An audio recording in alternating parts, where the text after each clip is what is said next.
Today's video is sponsored by CarVertical, my go-to solution for checking the history of all the vehicles I buy, because with the CarVertical search you can find out if a car has been stolen, written off, involved in a fire, used as a taxi, even if abroad, thanks to a network of databases from around the globe they use to provide information. Information you can access in just 60 seconds using only a VIN or registration plate, and if you use my discount code JAYEMM you'll also get 20% off.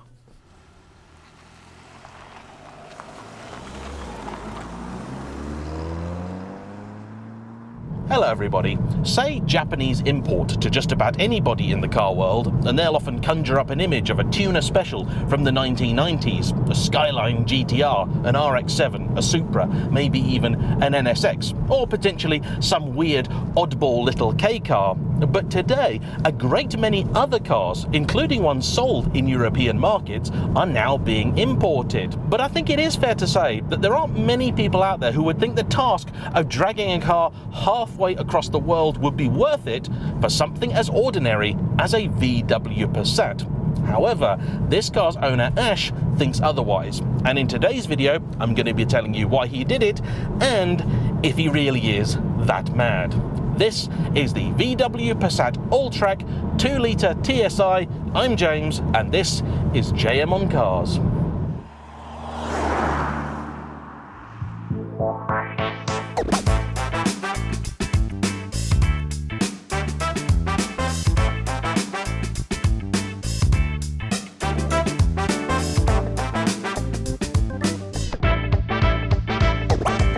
The VW Passat is one of those cars that I often don't really think about until somebody offers me a drive of one, and then I'm reminded that actually it's a pretty darn good car. Though for most people it's the Golf or perhaps the Polo they think of when you mention VW, the Passat has for a very long time now been sat there quietly doing its own thing and being a fairly decent car. And for quite a while, those in the know considered the Passat to be a little bit of a bargain, because up until about 2005, it was based on an equivalent Audi platform. So you essentially got Audi underpinnings, but for VW money. This is one of the reasons the car shares a chassis code with its Audi counterpart, that generation being the B5. For the B6 generation though, things changed quite dramatically. Out went the Audi underpinnings and in came a new platform which was essentially a stretched version of the equivalent Golf, which to be honest is still no bad thing. And the B6 generation Passat produced a very cool car in the form of the R36, which I have driven an example of, and this car's owner Ash also had a pair of. First a blue one and then latterly a white one, both of which were also imports, and this is in fact his fourth Passat in a row. The blue one met a particularly unfortunate fate when it was written off by a DPD driver. Ash, perhaps fortunately, wasn't even in his car, but as it happens, nor was the DPD driver in his van.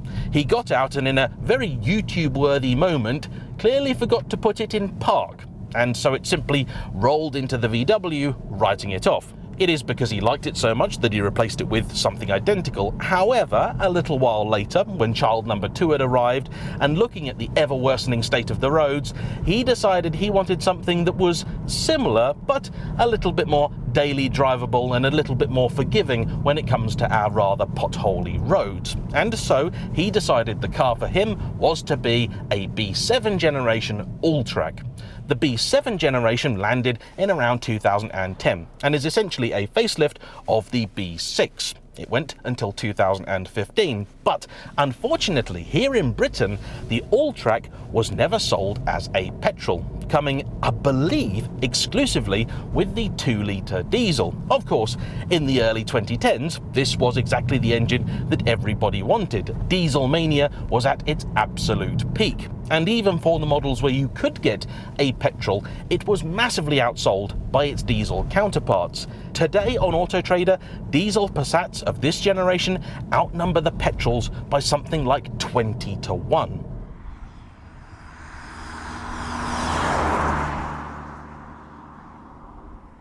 The Alltrack follows essentially the same recipe laid down by Audi with their all-road models. So you have the car in estate guise, but it is slightly lifted with theoretically softer suspension. It has all-wheel drive as standard, and it's designed to be just a little more rugged and a little more durable. And though on a day like today, with spring threatening to show itself, that extra ground clearance is unlikely to be of much benefit, although recently I have seen the odd errant turnip on the roads. Still, it's something that's nice to know is there, and if it gives you a nicer, smoother and easier time of things, I'm all for it. The Passat platform in general also is one that I really quite like. It's perfectly sized, has enough room for 4 or maybe 5 adults if you need to. In Ash's case, 2 adults and 2 children. The boot is a very large and uniform size, making it all round a very practical thing. And overall, as a package, I think the Passat is pretty darn good. There are really very few signs in here that this is actually a Japanese model. It of course had a different shaped bumper on the back with a different aperture for the number plate. The specification is also pretty decent. You've got dual zone climate control, you've got heated seats, and said chairs are also very nice with electric adjustment, plenty of leather. They hold you really nicely. These are actually properly brilliant. You've also got this wooden trim that I really like, although Ash has replaced it with carbon fibre up front and changed a few little bits too to make it look just a little more, say, European and modern. This steering wheel is from a Sirocco, but you could also have got it in the Passat CC of the day. He's made a few changes that are simply OEM plus. The wheels are 19-inch items, I think also off the Passat CC in place of the regular 18s, and he's bought some weird off-brand spare to go in the back. He's also put on some slightly meatier exhaust tips, done a resonator delete, and also fitted an aftermarket air intake, not really designed for performance, but more to open up just a little bit more noise. The car by default was apparently nearly silent, and having come from the rather sonorous R36, he wanted to uncork just a little bit of the noise, which I think he's done a good job of, because as it went past for the drive-bys, you could hear it, but it was not offensive. You get the odd DSG fart on the upshifts, and speaking of which, it's got a 6-speed twin clutcher in it that in automatic mode is perfectly decent, although it does want to get into top gear as quickly as it possibly can, and on occasion that leaves it a little bit stuck because you put your foot down and the engine doesn't have much to respond with. I've now put the gearbox over into its manual mode, and I have to say it's very nice. The paddles behind the wheel are a little small, but on something like this, that's entirely forgivable. An Audi R8 less so, and I will never stop complaining about that. However, here, the up and downshifts are smooth and quick enough. It doesn't respond instantaneously, but still, it's nowhere near lethargic enough to get in the way of enjoying it. It's a fairly nice thing. That engine is effectively the exact same as you'd find in a Mark 6 Golf. So it's a 2-litre 4-cylinder turbo making 210 horsepower and about 210-ish pound-foot of torque. That's 280 newton meters. Naturally, being essentially a Golf but bigger, it does also carry a bit more weight than that car, and the most accurate figure I think I could find said this was about 1.7 tons, and that seems fairly believable. Because of that, the engine is never really particularly sprightly, but in fairness, the R36, despite having larger capacity, didn't actually have masses of power either, on account of being naturally aspirated, so in terms of outright speed, this probably isn't massively far off. There are, however, for me, a few issues with this car, and they're big ones. But first, let's turn it around, test the turning circle, see what that's like. Okay, how is it? It's pretty good, it's pretty good. Gearbox nice and easy, proper selector, I like that. Visibility is good too. B-pillar's a little far forward, but not too bad.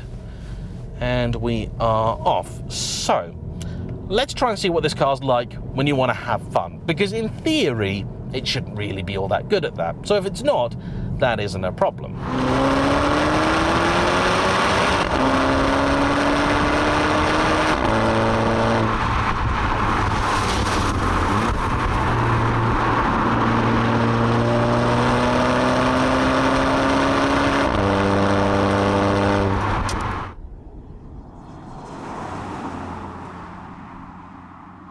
In truth, it's all right. The car gets up to about 60 miles an hour, and then it seems to hit a brick wall. It just doesn't really want to get that much faster.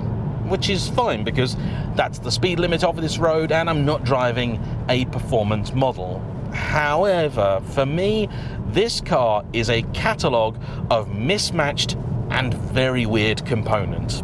I get entirely why in Europe they sold these with the diesel, because really what this car needs is a good dose more torque, and that likely would have given it to you.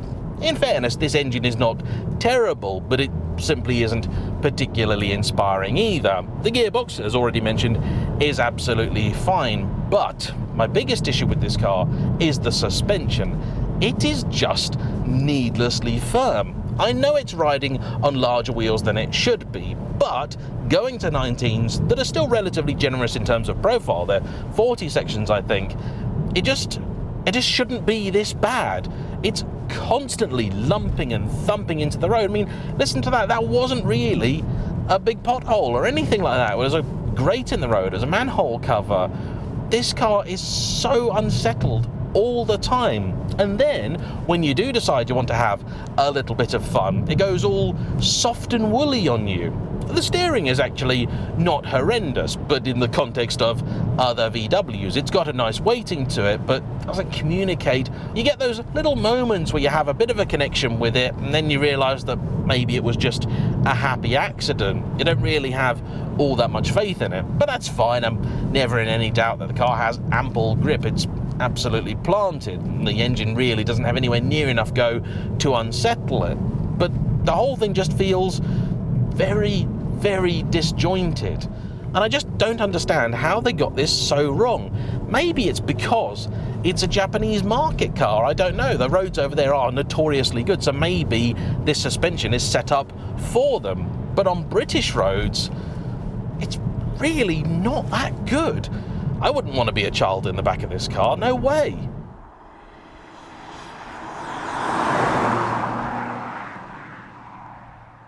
The engine then, it's very, very flat, and again, in a much lighter Golf, it's fine, but here, well, it struggles low down, it doesn't have top-end fireworks, it just doesn't really make any sense. It is a very, very nice place to be this. I love the interior, I love this wood. I actually would have kept it. The dials are all nice enough. Love this steering wheel that he's put on. The little clock up here is lovely. The whole thing feels very typically old school VW, actually fairly well screwed together. I like it. It's clean, it's tidy, and I get entirely the theory behind it. But to me, it's a fail on that suspension alone. And that's a shame. Probably something that can be fixed, but you do have to be cautious with these sort of things, that you don't start throwing money at them for a problem that maybe you were never actually going to fix. Does somebody watching currently have a member of this generation Passat Alltrack, but a European spec version? Does what I'm saying match your experience, or is your car lovely, floaty, comfy and soft? This one's not. Bear in mind also that the last two cars I've spent any amount of time in were a hardcore modified Aston Martin V8 Vantage and a Maserati Quattroporte, which, okay, is an executive saloon, but it was the Sport GTS, my old car, with its fixed-rate Bilstein sporty suspension. That car was more compliant around town than this. And that weighs even more, 2 tons.